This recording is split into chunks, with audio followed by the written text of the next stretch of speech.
ஓம் சாய்ராம். என் அன்பு குழந்தையே, என் அன்பு மகளே, நீ எதிர்பார்த்த ஒன்று இன்று நடக்கப் போகிறது.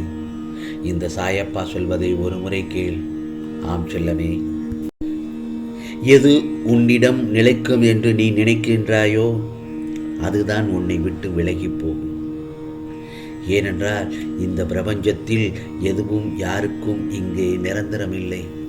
அதை முதலில் புரிந்து கொள். துரோகத்தால் பலர் வீழ்ந்ததாய் பல வரலாறுகள் உண்டு. ஆனால் துரோகம் செய்தவர்கள் நன்றாக வாழ்ந்தார்கள் என்று எந்த வரலாறுமே இல்லை, எந்த வரலாற்றிலும் இல்லை. காலத்திற்கு பேசும் சக்தி இல்லை என்றாலும் காலம் நிச்சயம் பதில் சொல்லியே தீரும் என்பதை மட்டும் மறந்துவிடாதே. ஆகவே வாழ்க்கையில் எப்பொழுதும் சிந்தித்து செயல்படும். இதுவும் கடந்து போகும். தனக்கு எதிரியாக இருந்தாலும் அவனுக்கும் நல்லதே நடக்க வேண்டும் என்று நினைப்பவன்தான் நல்ல மகன், நல்ல மனிதன். அவன் வாழ்வில் அனைத்தும் நல்லதாகத்தான் நடக்கும். புரிந்ததா என் செல்லமே?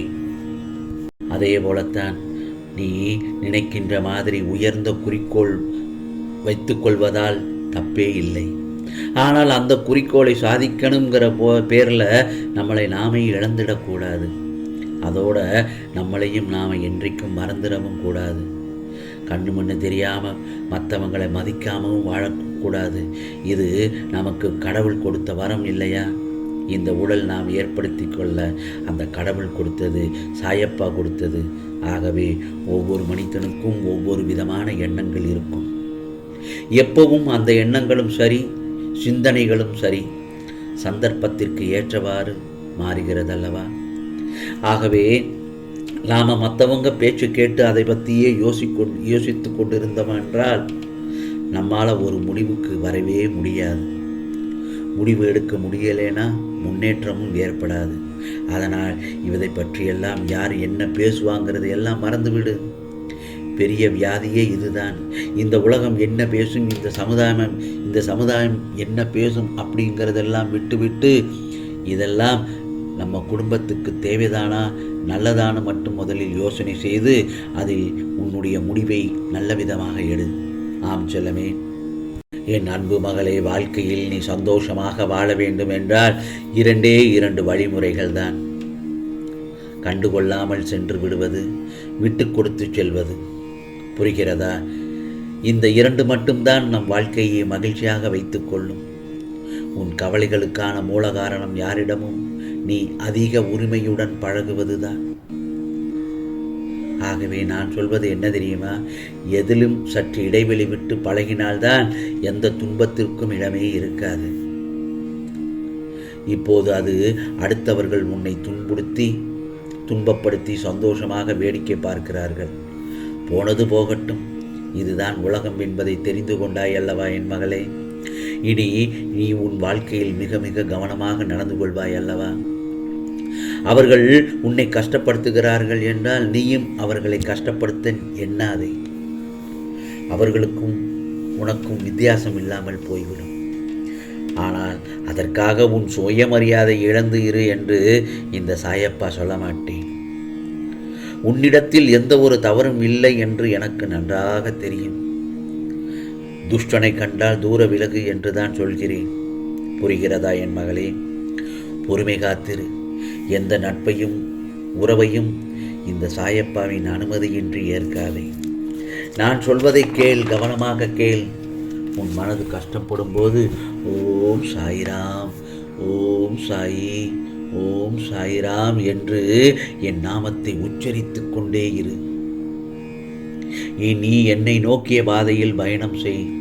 என்னை நாடி வந்தவர்களுக்கு நான் சொல்வதை கேட்டால் அனைத்திற்கும் உதவியாக இருப்பேன். வீணான கவலையை விட்டுவிடு. நம்பிக்கையுடன் இரு, பொறுமை காத்திரு, நிதானமாக எந்த ஒரு காரியத்திலும் செயல்படு. சில நாட்களாக என் மகளை கூர்ந்து கவனித்து கொண்டுதான் வருகிறேன். பாசம் பாசம் என ஏங்கி அந்த மாயையில் சிக்கி உருக்குலைந்து விட்டாய். உண்மையான பாசத்திற்காக நீ ஏங்கும் ஏக்கத்தை காண இந்த சாயப்பாவால் பார்த்து சகித்து கொண்டிருக்க முடியவில்லை. இது பொய்யான மாயை நிறைந்த உலகம் ஐயா. என் மகளே, ஏன் என எத்தனையோ வழிகளில் உனக்கு நான் அறிவுறுத்தி விட்டேன், பல முறை சொல்லியிருக்கிறேன். ஆனால் நீயோ திரும்ப திரும்ப அந்த மாய வலையில் சிக்கிக்கொண்டு வெளியேற முடியாமல் தவிக்கிறாய். இப்போது நான் உனக்கு ஒன்று சொல்கிறேன், கேள். உன் நலனை விரும்பும் அனைத்து உறவுகளாக, அதாவது தாயாக, தந்தையாக, சகோதரனாக, உற்ற தோழனாக நான் இருக்கும் பட்சத்தில் நீ ஏன் இன்னொருவரின் பாசத்திற்காக ஏங்குகிறாய்? உனக்குள் இருக்கும் எனக்காக ஏங்கு செல்லவே. நீ ஏங்கத் தொடங்கும் போதே அது தெரிந்து உன் அருகில் நான் வந்து விடுவேன். நீ விரும்பும் உறவாக நான் இருப்பேன். நீ உயிராக நினைக்கும் உன் சாயப்பா நான் இருக்கும் பட்சத்தில் நீ ஏன் கவலைப்படுகிறாய்? இனி உன்னுடைய வாழ்க்கையில் நீ எப்படி இருக்க வேண்டும் என்று நீயே முடிவு செய்து எடுத்து விட்டாய் அல்லவா? அதையே பின்பற்று. நீ எதற்கும் பயப்பட தேவையில்லை, கலங்க தேவையில்லை. சாய்பாபா என்ற மகத்தான தெய்வீக அவதாரத்தின் மனதார நம்பிக்கை வைப்பவர்கள் அவ்வாறு வைத்து விட்டோமே என அந்த காலகட்டத்திலும் வருந்த வேண்டியதில்லை. பின்னோக்கி நீ நடக்க வேண்டிய அவசியமே இல்லை. நம்பிக்கை வைத்த ஒருவன் தன் சுபாவத்தில் உயர்கிறார் என்பதையும் இந்த படிப்படியான முன்னேற்ற பாபாவால் உறுதியளிக்கப்பட்ட உன்னத பலன்களை பெற வழிவகுக்கும் என்பதை அனுபவம் காட்டும். நீ என் செல்ல மகள், நீ மனப்பக்குவத்துடன் இருந்தால் உன் மனதில் தோல்வி இல்லாத கற்பனைகளும் குழப்பங்களும் நிச்சயமாக வரவே வராது. இதுவரை நீ தோற்றதை நீ ஒரு அனுபவமாக எடுத்துக்கொள். வாழ்க்கையை நீ முன்னோக்கி சொல். அது உனக்கான நிச்சயமாக உதவி செய்யும், உதவி புரியும். என் மகள், நீண்ட நாளாக நீ என்னிடம் ஒன்றை கேட்டு காத்திருக்கிறாய். நாட்கள் கடந்து கொண்டே இருந்தாலும் சாயப்பா இருக்கிறார், சாயப்பா செய்து முடிப்பார் என்று என் மீது அளவு கடந்த நம்பிக்கை வைத்திருக்கும் என் மகளுக்கு நான் எதுவும் வீணாக்க மாட்டேன். நிச்சயமாக நடத்தி வைப்பேன், நடத்தி காட்டுவேன், நடத்தி முடிப்பேன். நீ வாழும் வாழ்க்கையை அர்த்தமுள்ளதாக வாழ வேண்டும். இன்று இருளாக இருந்த உன் வாழ்விற்கான ஒளியையும் இனிப்போடு இனிப்பான செய்தியையும் கொண்டு வந்துள்ளேன். என் மகளே, இனி நீ மகிழ்ச்சியாக இருக்க வேண்டிய தருணம். உன்னை வீழ்த்த பயன்படும் மிகப்பெரிய ஆயுதம் உன் மனம்தான். மனதை மட்டும் தெளிவாக வைத்துக்கொள். யாரும் உன்னை எதுவும் செய்ய முடியாது. உன் வாழ்க்கையில் புதிய மாறுதல்களுக்கான நடைமுறைகள் தொடங்கிவிட்டது. நீ மனதளவில் உன்னை தயார் செய்து கொள். புதிய வாழ்க்கைக்கு என் அன்பும் பாசமும் அருளும் என்றும் உண்டு. வெற்றி தோல்விகளை சகஜமாக எடுத்துக்கொள். இதோ என் மகளுக்கான நல்ல செய்தி தேடி வருகிறது. உனக்கான நல்ல நேரமும் துவங்கிவிட்டது. இனி உனக்கானதெல்லாம் நல்லதே நடக்கும், நல்லதே நடக்கும். ஓம் சாய்ராம், ஓம் சாய்ராம். ராம்ஜி அருள் கிடைக்கட்டும்.